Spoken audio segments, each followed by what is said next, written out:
dulu, tapi kok nggak ada dampaknya gitu. Nah, kita juga paling tidak memang itu yang saya rasa.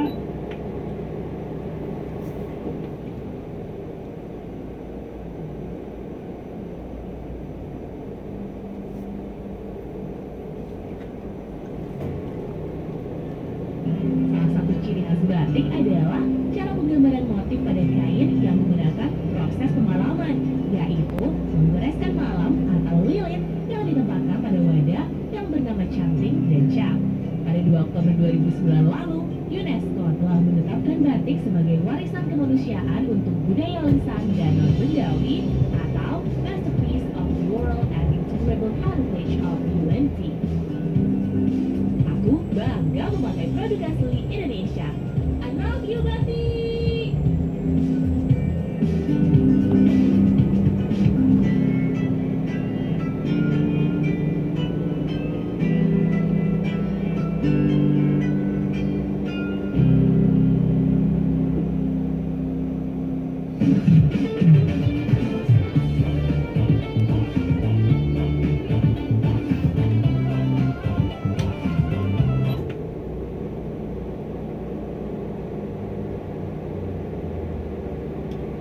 Itu sampai segitu segitunya mungkin harus didesain gitu ya, bagaimana supaya masyarakat Indonesia itu rebutan untuk konsumsi jagung sama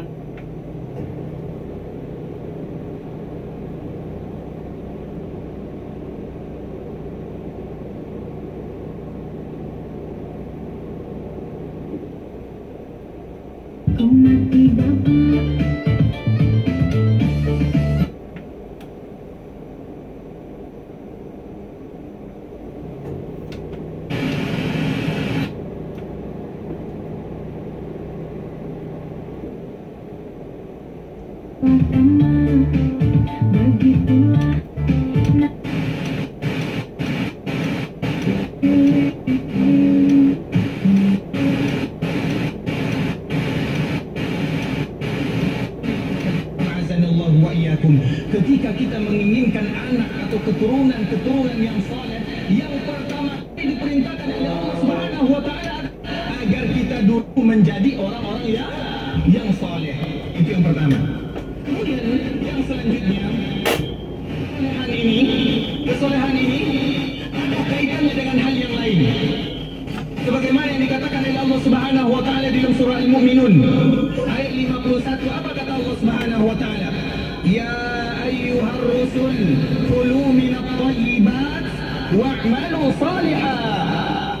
Hai para rasul, kata Allah Subhanahu wa taala, kulu minat thayyibat, makalah dari sesuatu yang baik, wa'malu salihah, dan beramallah dengan amalan yang saleh. Apa maksudnya?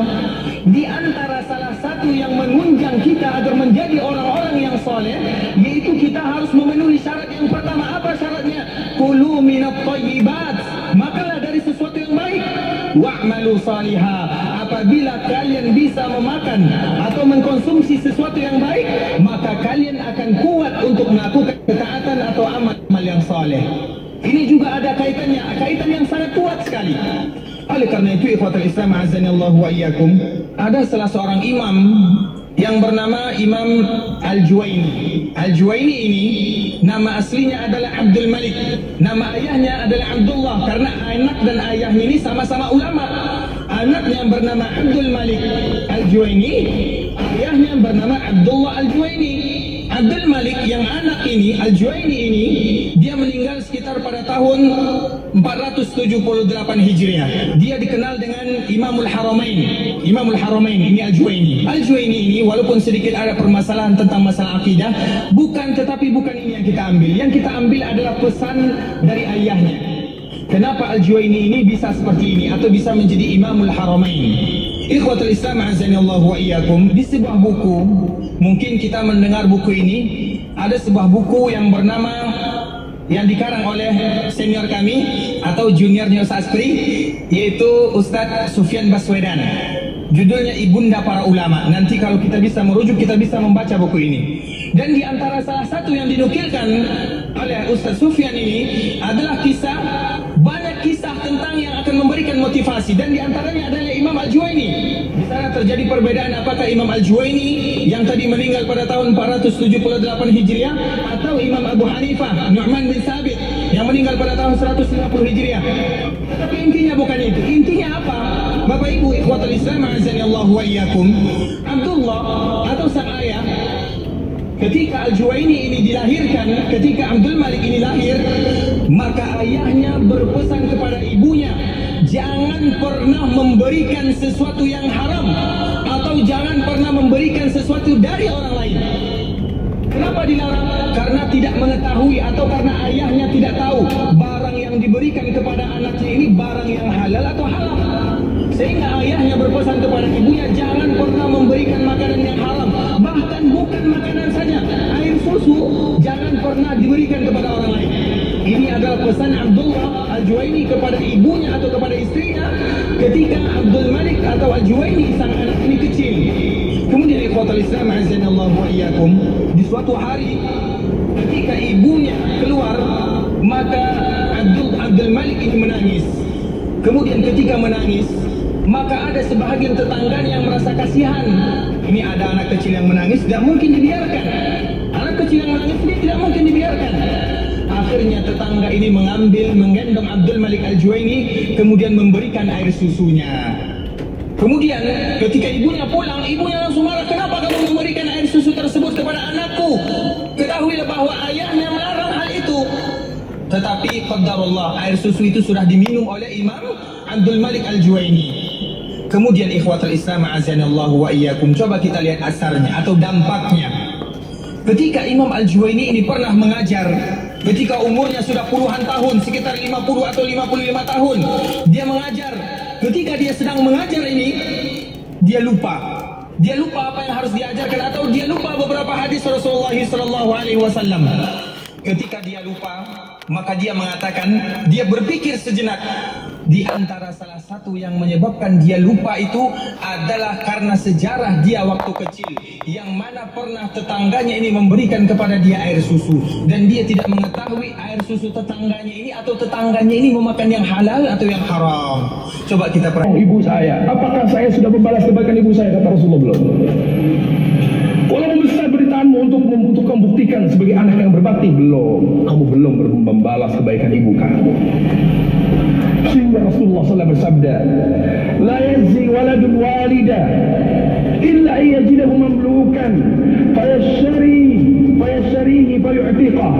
Tidak akan pernah seorang anak bisa membalas kebaikan orang tuanya. Lihat kata Nabi alaihissalam, tidak akan pernah seorang anak bisa membalas kebaikan orang tuanya, kecuali, dan ini sulit, kecuali seorang anak mendapati orang tuanya dalam keadaan telah menjadi budak karena perang, misalnya lalu ditangkap oleh orang kafir, lalu diperbudak, lalu jadikan budak ayah kita atau ibu kita, lalu kita beli, kemudian kita bebaskan.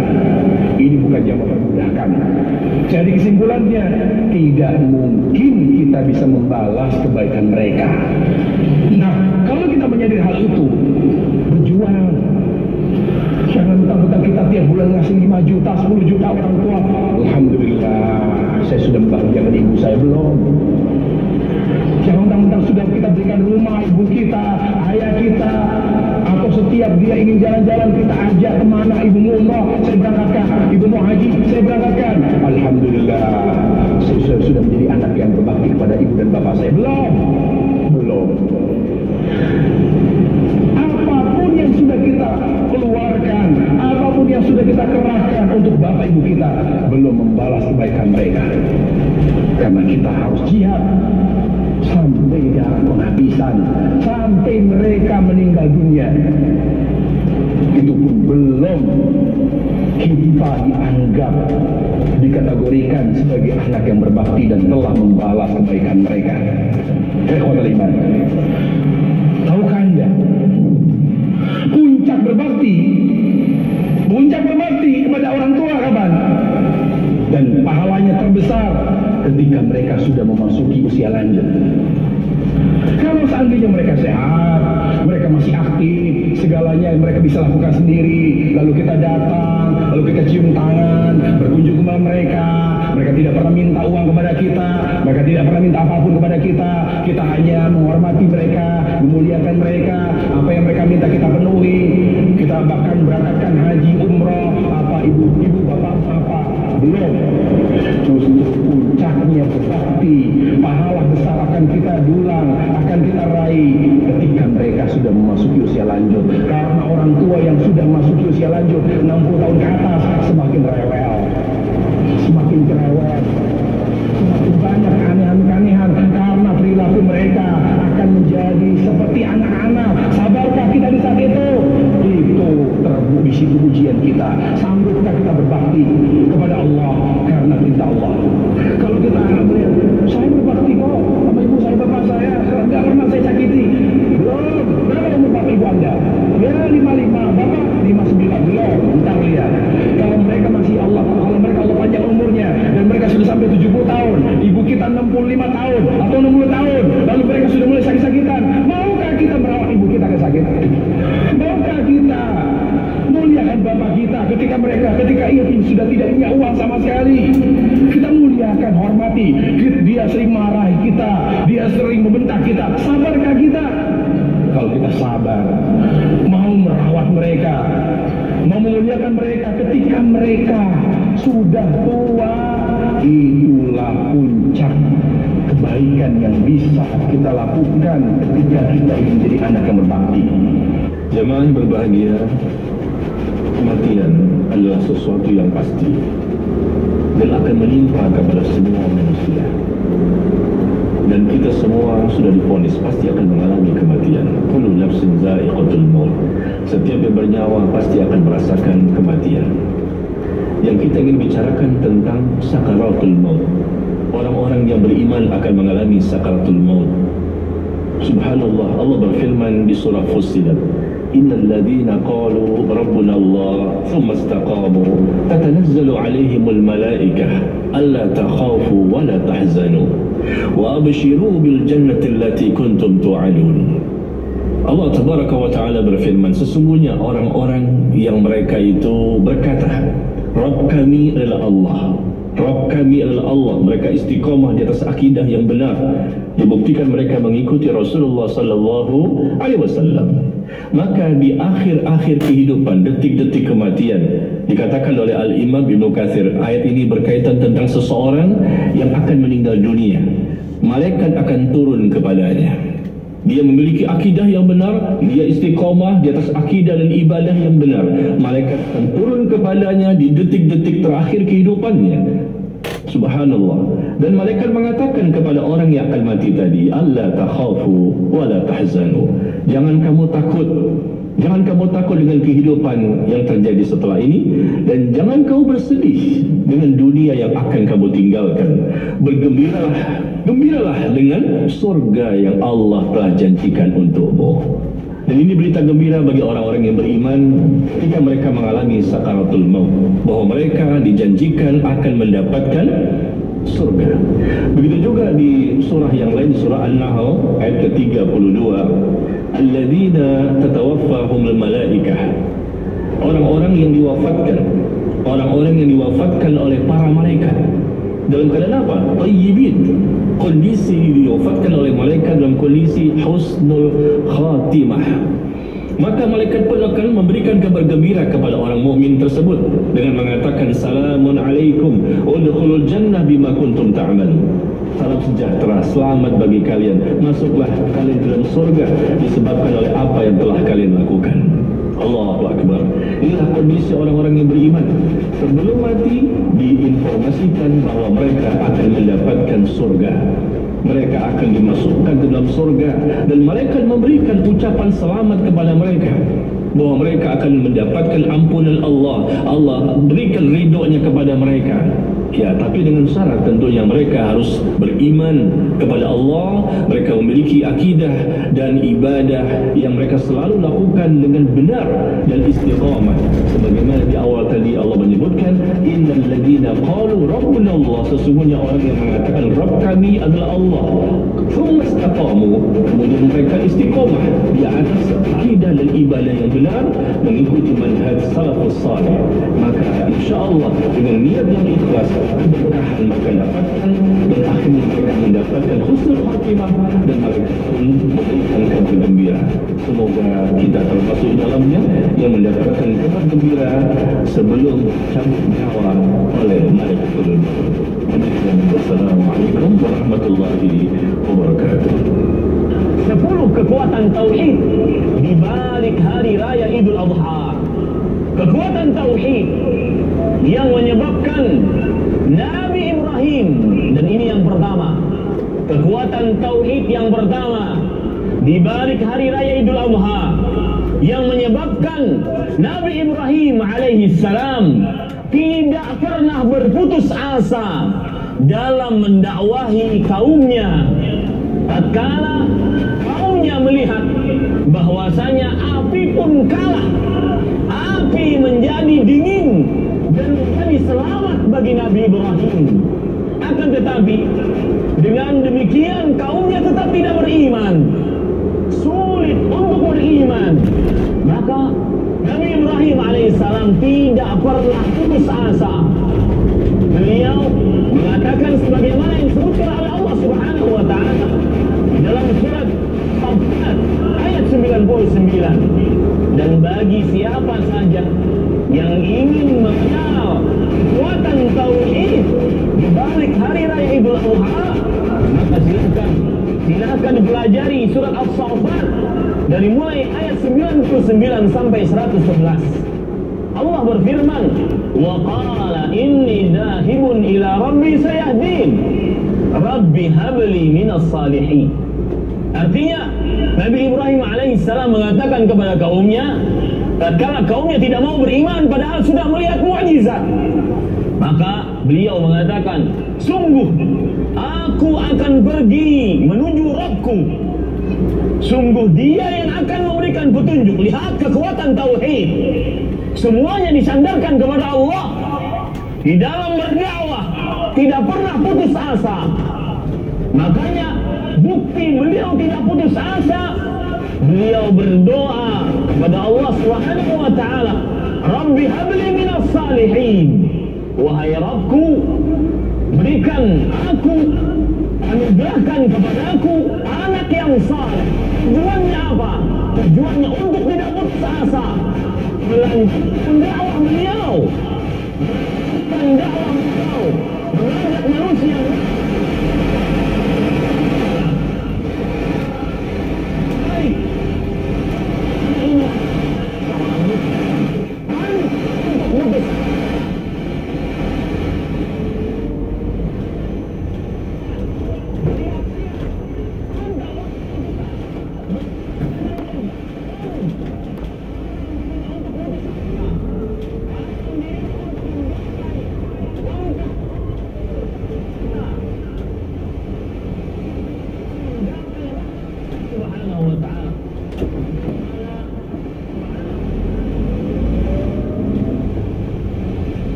Hambatan dipancarkan Hukum Nomor 9 Center Kepulauan Riau, Indonesia. Telepon office 0778 469 106. Studio 0811 006. Dan WhatsApp 081 3 aplikasi radio